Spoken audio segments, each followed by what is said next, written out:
So this is again the Kunjed Gyalpo, the Sarva Dharma Mahasandhi Bodhicitta Kulya Raja Tantra. Really nice name. Translated by Jim Valby. It's been a while since we read this. So hopefully everybody remembers. But if not, we can go over it. So this is one of the main tantras, the root tantra of Dzogchen Semdi, quoted by Longchenpa all over in the way of abiding. And it's phrased as a conversation between the Dharmakaya and the Sambhogakaya aspects of mind. Samantabhadra and Dorje Lekpa, or Vajrasattva. So those are aspects of your mind, of your basis. And so, although it's called the all-creating monarch, you yourself, by virtue of that mind, are the all-creating monarch. And the text, the main thrust of the text, is really to convince you that all phenomena do not differ in any way from the nature of mind. There is no difference. And so we will explore that very thoroughly. So let's read. It's a nice text. It says here, chapter 12, presence is the root of all. So then I, the all-creating monarch, pure perfect presence, taught this conclusion about the source of all phenomena. Hey, Mahasattva! I am the lung source of all. You should understand that all phenomena, however they appear, manifest from me everywhere. You should explain all phenomena in the same way that you heard about this great universal source of phenomena. I, pure perfect presence, the all-creating monarch, am myself the king of all lung transmissions.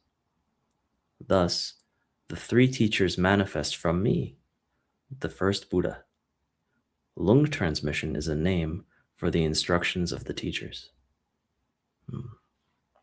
So in previous chapters, we saw the three classes of teachers, the Dharmakaya teachers, Sambhogakaya teachers, Nirmanakaya teachers.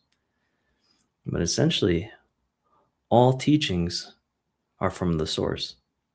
And so whatever is taught, whatever is said to be taught, is a teaching of Samantabhadra, of awareness itself.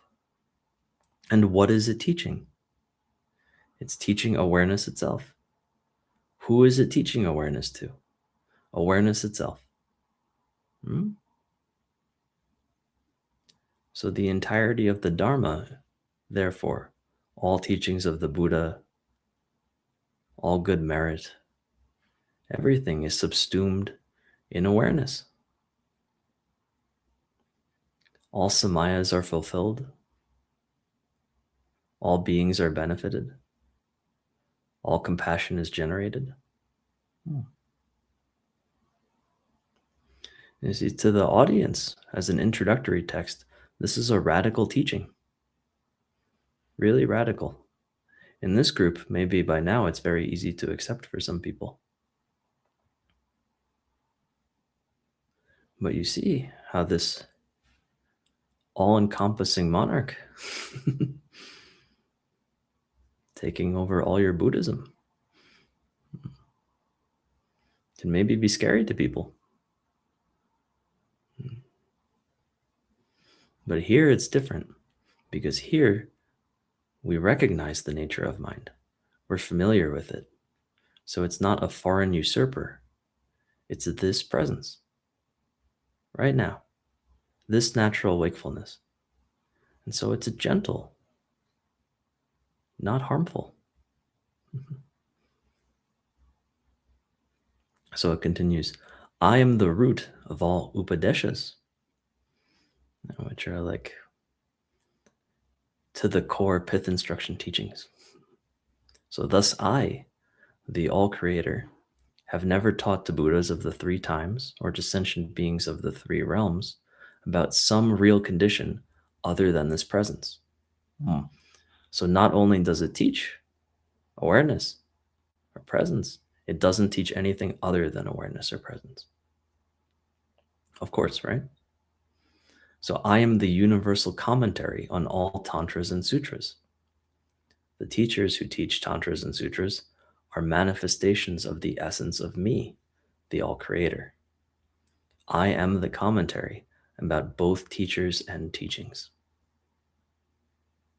I, pure perfect presence, the all-creating monarch, am the pinnacle of all teachings. There are 100,000 specific teachings, like tantras, Vinaya, Sutra, Abhidharma, secret development and completion stages, and so forth, which are taught by the three Kaya teachers who manifest from me. All these teachings involving struggle and achievement say that it is necessary to travel to me who transcends struggle and achievement. Those vehicles involved with struggle and achievement cannot see me, who am beyond struggle and achievement. Thus, I am the pinnacle of all teachings. Now we've gone over that in the previous chapters, right? So I, pure perfect presence, the all-creating monarch, am the quintessence of all vehicles. The three vehicles which abide as the paths of the three teachers are nothing other than the unique vehicle which abides definitively. The unique vehicle is the level of pure perfect presence, which is the unique vehicle traveled by all. Presence is the quintessence of all vehicles. Hey! Hey! While I dissolve the darkness of ignorance, I spread the lights of total wisdom. Oh, that's good. Oh, this is the difference between the second and third turnings, right? So it's not just emptiness, right? It's not falling into a void. It's not just that ignorance goes away. It's the active spreading of the light, of total wisdom, of presence. It's a positive expression here. It's a major difference between Dzogchen and Zen, just because many people here have been talking about Zen, who've been interacting with this group. There is no positive expression in Zen, really. But here there is. So let's see. Specifically, it says, how is this explained? Well, beings do not recognize that all phenomena, however they appear, are the just thatness of pure perfect presence. But all phenomena, however they appear in the dense darkness of concepts and ignorance, were created by all creating pure perfect presence. Thus, after beings have understood, maybe better recognized, after beings have recognized that phenomena are all creating pure perfect presence, then the darkness of specific concepts about phenomena, however they appear, dissolves, and the lights of self-originated total wisdom spread. Thus, I am said to dissolve the darkness of ignorance while spreading light. Hey, Mahasattva! While I rip up the net of concepts, I sever the garland of emotions. Concerning all these phenomena, however they appear, some followers of vehicles of cause and effect see poisons and conceive things to be renounced. Some bodhisattvas see a dimension where mind is attached, and so they conceive non-attachment based upon the two truths. Or you can even replace the word attachment with grasping or clinging. Some see grasping as a thing to be renounced, and so they conceive non-grasping based upon the two truths. Some followers of outer Tantra see a dimension of activities for purification, so they conceive Lord and servant. They use the three purities, empowerments, and miracles. Some followers of Mahayoga and Anuyoga are obscured, even though all phenomena are the essence of the self-purity. So they formulate concepts which claim realization through the four aspects of approach and achievement. For all those followers, I, all creating pure perfect presence, while ripping up concepts that something exists other than presence itself, sever the garland of emotions which distinguish differences. Thus he spoke. Hey, Mahasattva, I am the all-creating pure perfect presence. You should understand my essence. You should teach that all phenomena, however they appear, are not other than me. When you explain this lung transmission of me, all retinues assembled around you will understand the essence of me, the all-creator. Then all retinues will be my essence. When all are my essence, everywhere, however any phenomenon appears, Shravakas and Pratyeka Buddhas will not renounce and block. Bodhisattvas who see two truths will not purify. Followers of outer tantras will not accept and reject, using ritual purification, the three purities and empowerments. And followers of inner tantras will not struggle and achieve, using contemplation to visualize mind as a mandala. Because all is already created in me, the all-creator. All is absolute equality in me, the all-creator. It is not necessary for me, who abides in absolute equality, to achieve absolute equality. I have always taught that it is not necessary to achieve absolute equality. Thus he spoke. So from the all-creating monarch of pure perfect presence, Bodhicitta, this concludes the 12th chapter, which explains the source of definitive lung transmission. Very clear, I think, right? Very pithy.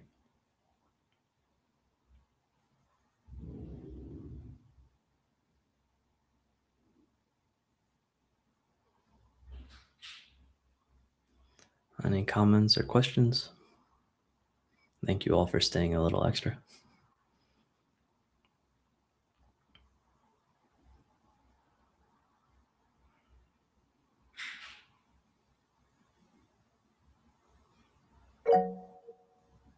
Yeah, swastik.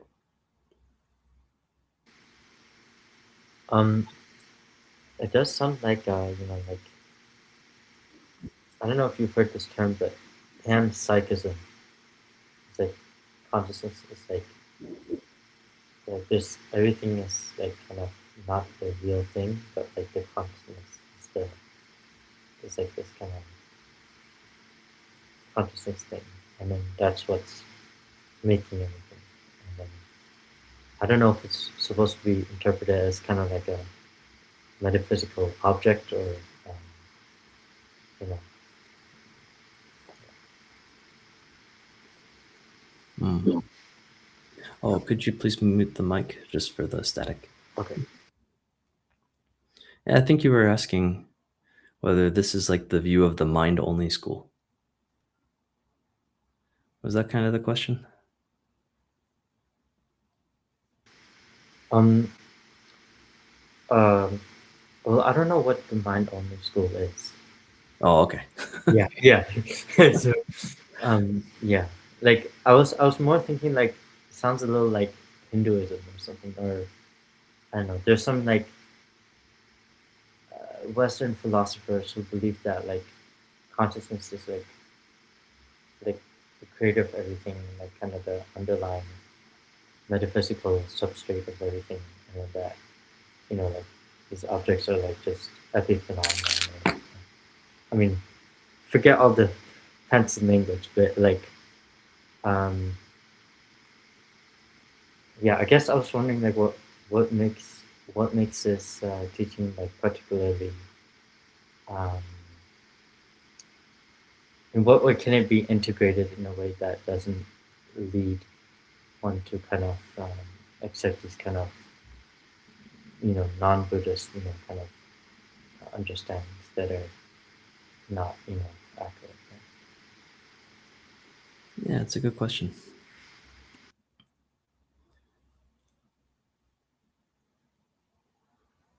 Okay, so I don't want to get too preachy, okay?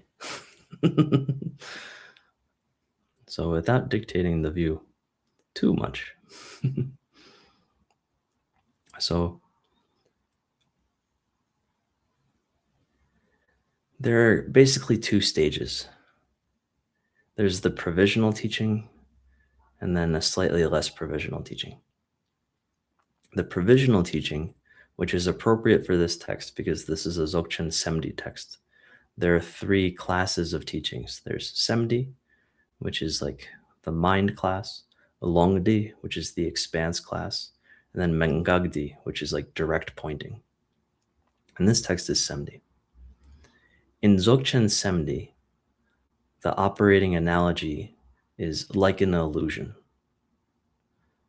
So the Buddha said this in many different ways, like a mirage, like echoes, more recently, like holograms or like images on a movie theater screen. Phenomena don't have any substantial existence to them. And so there's no real.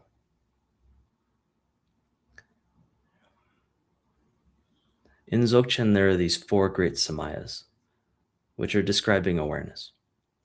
And the first one is ineffability, which means it can't be expressed in words, which is sort of the same as saying that it's insubstantial. To say that it's insubstantial means that you can't pin it down. You can't touch it in any lasting way, any lasting sense of that word.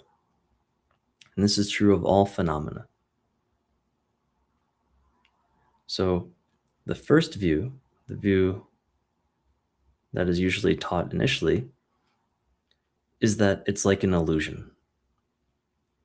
And so in this case, you'll hear the operating analogy of it's like a dream, which is useful because a dream has the space in which the dream is occurring, the cognizance of the dreamer, and the scene that's being dreamed.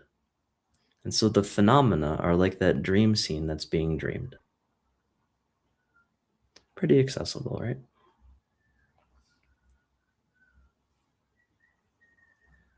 So that isn't making any claims about phenomena.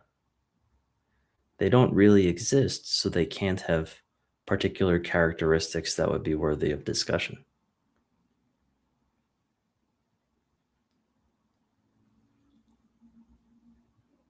After that, I don't even know if it's worth saying, to be honest.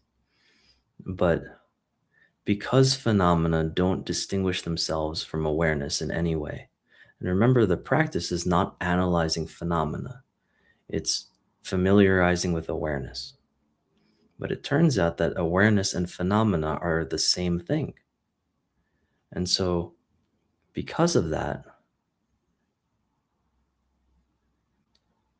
there aren't really even phenomena to analyze.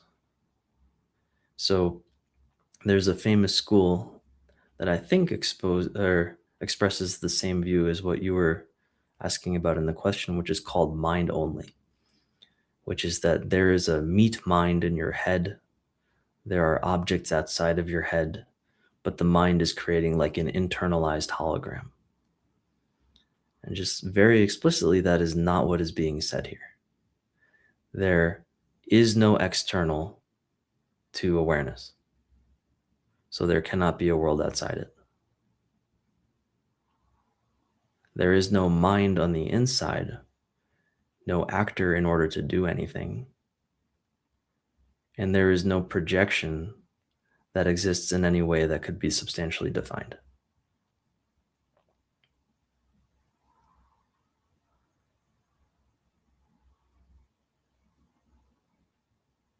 feel a little dirty saying all that, to be honest.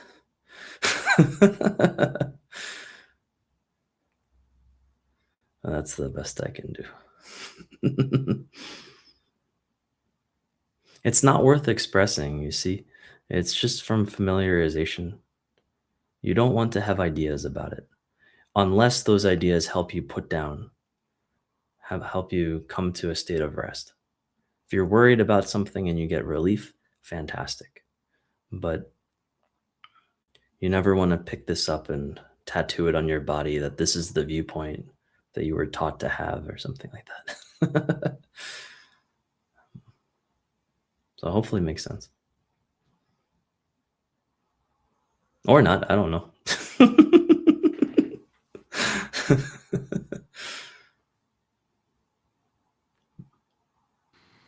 Yeah. Oh, okay.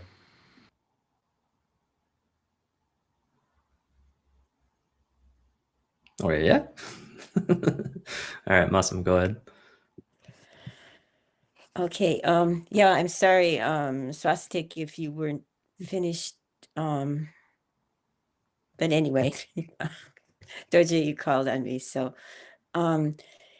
yeah, and I know we say that, some people say that this text is only about the mind, but I've heard Dawai say too that it can be both, and as you were reading it, I was experiencing it as a pith instruction, and I was feeling it like it was the inner truth of what you were saying about, earlier about walking outside without the focus, and just seeing everything.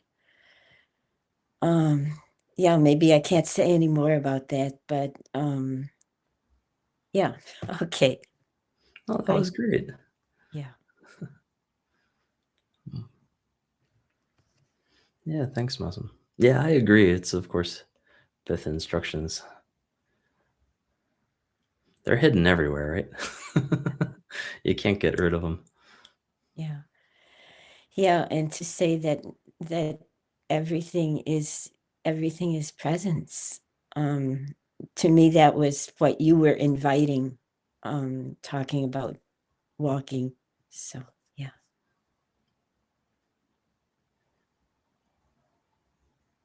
Yeah, wonderful. Thank you for tying the theme back. That's really nice. I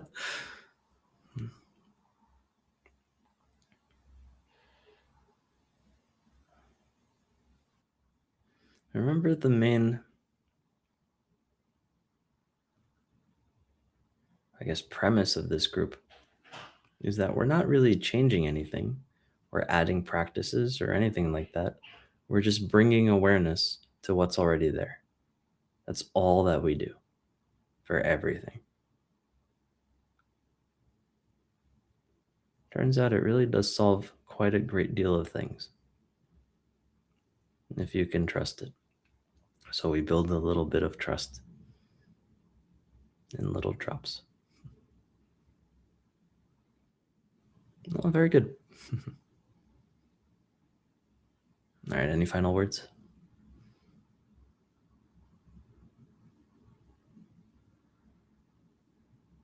I'm glad we got to read the Kunjed Gyalpo. Felt nice.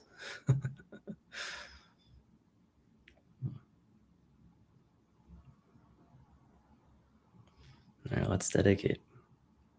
These sessions are said to be very meritorious. If that's true, then there are sentient beings in this presence that are suffering.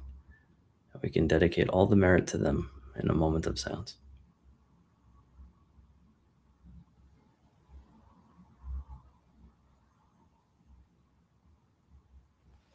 Thank you, everyone.